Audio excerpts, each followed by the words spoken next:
Welcome to your Daily 5 for Wednesday, April 3rd, 2024.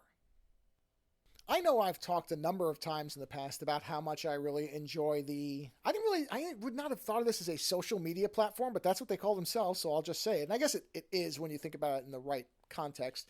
But the social media platform Discord, which I think, like a lot of people, I really saw the value in when COVID hit during the pandemic. I had a Discord account prior to that, but that was really where I started using it and seeing the value in it. And I've really had a great time with it ever since. It's one of the few things I use on almost a daily basis. Well, during the week, I do use it on a daily basis. And I have talked before about not only how much I enjoy the platform, but my concerns over whether it was going to be able to stay the way that it was in an environment where we're seeing increasingly different companies that are turning towards advertising, that are mining the data of their users, and are increasingly either requiring ads even if you pay for them, or at least considering doing something like that. Kind of the Amazon Prime model where you now have to pay extra, even though you're already paying for Prime, not to have ads on their streaming platform. And we're seeing similar things all over the place. And sure enough, this week there was a news item. I'm going to link to the Ars Technica post about it, which also I read the Discord blog post, and there's some screenshots from the Wall Street Journal where Discord is going to be introducing something called sponsored quests. Now, I read the Discord blog post, and I'll be honest, I found it to be very light on details. The Wall Street Journal screenshot really is showing what it's going to look like, and ours is describing it as a targeted advertising campaign where it doesn't sound like you're going to see it just by default in Discord, but that depending on where you navigate to, you will see these pop-ups or these ads saying, oh, watch this stream of this game for 15 minutes and we'll give you a free hat in some game or whatever. And they're saying that you will be able to disable the data mining based on the information that Discord has about you. But what they don't specify, the blog post or ours, I haven't seen anything that really specifies this, is whether you have to be a Nitro member to be able to disable that personalization.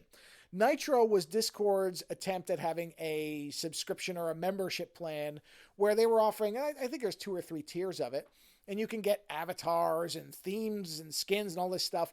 I subscribed at the base level because I wanted to support Discord. I really don't care about the extras. It just doesn't apply to my usage of it. But as I've said in many, many fives, you have to support things or they're going to go away or they're going to turn into what Discord might end up, what this might be the beginning of what Discord is going to be.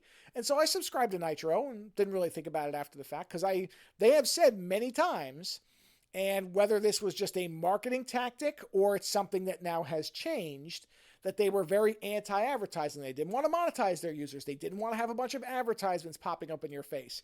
And they maintained that for a long time. Now, of course, like many companies during the pandemic, people were jumping into the platform. They were talking about it. It was very popular. And so it was easy to say things like this because there was a lot of growth and a lot of positivity around the platform. And I'm sure that they were able to capitalize on that. So I don't know if the Nitro memberships were the first indicator that they weren't able to maintain that type of growth or revenue, and they were hoping that people would support them through that, or if they just cannot resist these advertising dollars and now we're seeing these sponsored quests coming in. It could also be a combination of things. They could be skimming right at the margins and that this Nitros are right on the tipping point, but they also see the advertising dollars and they just want to do both, or it's just the way the industry's going. I don't know. I don't have any insider info. I haven't seen any reporting that indicates one way or another. So I don't know whether Discord is choosing this path or if they're being driven to this path. It's very hard to say without having any insider knowledge, of which I have none. Either way, what it ends up being is a bummer. There's no other way to put it because this is exactly what I think. And if you look in the Rs comments, you're going to see similar sentiments where people are like, oh, okay, this is the beginning of it, because this is, of course, just the first step. You can opt out, apparently, once they roll this out today, but that doesn't mean 6 months from now you'll be able to, and who knows if you'll have to pay at the top Nitro tier to avoid it altogether. There's just no way to know, and we're going to just have to see where it goes. But all I can tell you is this doesn't seem to me to be a good sign. This seems like one of those early indicators that things are going to start going downhill. I really hope not. I still enjoy Discord immensely. I don't want to see it turn into what all these other apps are turning into, but this feels like a signpost of something and not something particularly good. Later.